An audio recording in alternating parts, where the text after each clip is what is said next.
Hi Pisces, this is Pisces Hub. Welcome to my channel. So, sa napapansin nyo po, meron po tayo ditong panibagong card deck. Okay, pasensya na po kung meron po kayo naririnig na background noises. Pwedeng there's a significant meaning, okay, kung meron po kayo naririnig. So, gagamitin natin itong Keeper, the Fortune Telling Deck. So, gagamitin natin ito for us to know kung ano mga posibleng mangyari for Pisces, okay, or sa mga taong dinidil nyo po. Depende po yan. Okay?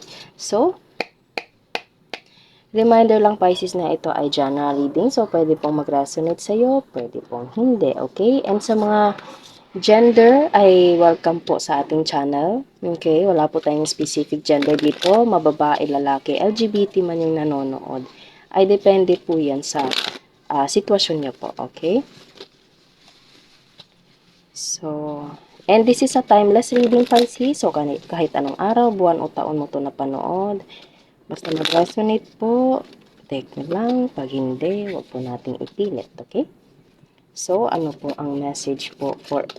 Okay. So, okay. So, may nag-flip dito.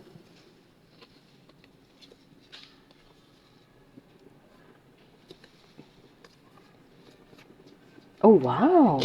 So, meron tayo ditong courthouse. Okay? So, pwedeng meron kang dinidil na legal ngayon, Pisces. Okay?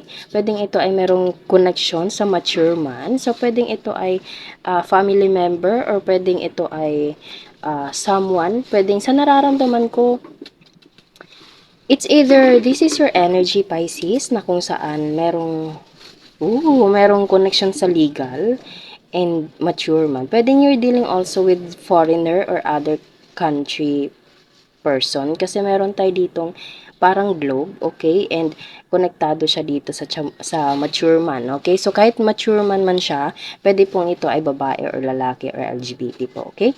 So there's a connection about this legal and this mature man. It's either kung sino po yun, pwede pong ito ay merong connection sa marriage, pwedeng ito ay merong connection sa wealth, sa pamana, okay? Or sa divorce, pwede din, or pwedeng something na legal. Okay? And, pwede meron itong, wow, sudden wealth, Pisces, and unexpected income. So, pwedeng itong courthouse na to, and this mature man is merong ibibigay sa'yo na malakihang pera. Okay? Sudden wealth and unexpected income. And concern, there is an concern card right here. Nakikita nyo, medyo matanda siya dito. Toil and labor, privileged lady, and great fortune. Again, fortune. Sudden wealth, unexpected income, and fortune, Pisces. Okay, so, there is someone, pwedeng ito ay si masculine energy, okay, na konektado ito sa legal process, okay?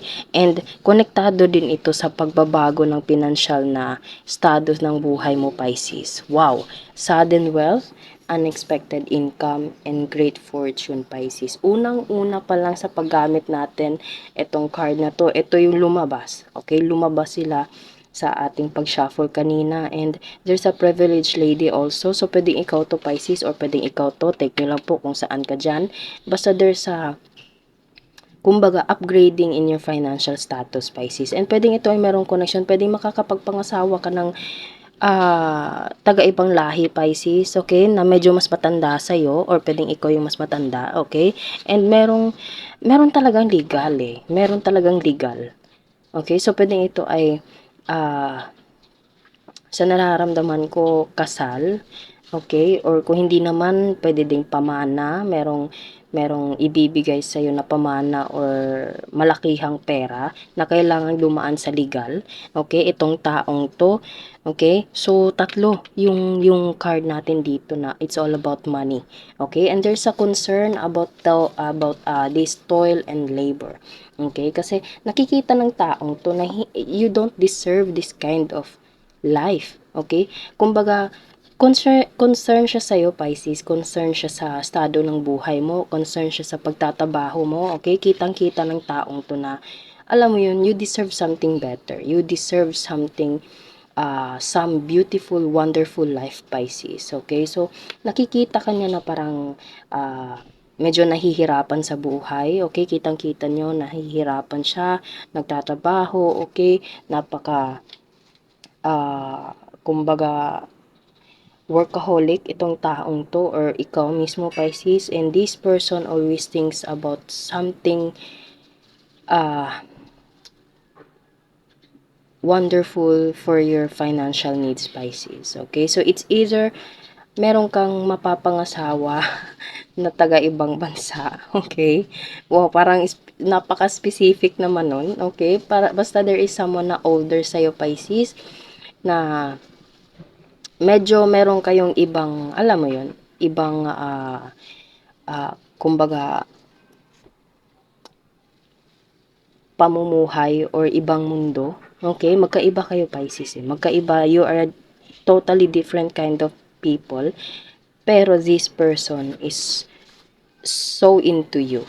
Okay? So into you na to the point na iniisip niya yung kalagayan mo, Pisces, and you deserve something better. You deserve a wonderful life, Pisces. And meron itong connection sa courthouse. Wow. And again, there's a 3 cards right here na puro pera. Okay? So, sobrang ganda ng first ever reading natin ngayon for this card deck na ito. And it's all about, meron itong unang-una, obviously, pera. Okay? Pasensya na po, medyo malakas po yung hangin kung meron po kayo naririnig na background noises po. Okay? And meron din connection ito sa love. Okay? Kasi there's a privileged lady and there's a mature man. Okay? So, pwedeng ito ay meron connection sa pag-aasawa, pwedeng meron itong connection sa pamana, pwede din, okay? Pwedeng ito ay family member mo lang din, okay? Or pwedeng kakilala, kaibigan, or again, future spouse. Okay, Pisces? Wow! Sobrang ganda, napakaganda kung ano man to, kung sino man to, Pisces. Congratulations, okay? So, yun lang po ang ating reading sa araw na ito. Naway nagustuhan niyo po. Huwag niyo po sanang kalimutan na mag-like at mag-subscribe po, Pisces, sa ating reading, sa ating channel, and click the bell button for you to get notifications sa mga susunod na uploads natin, okay? Thank you, Pisces, and God bless!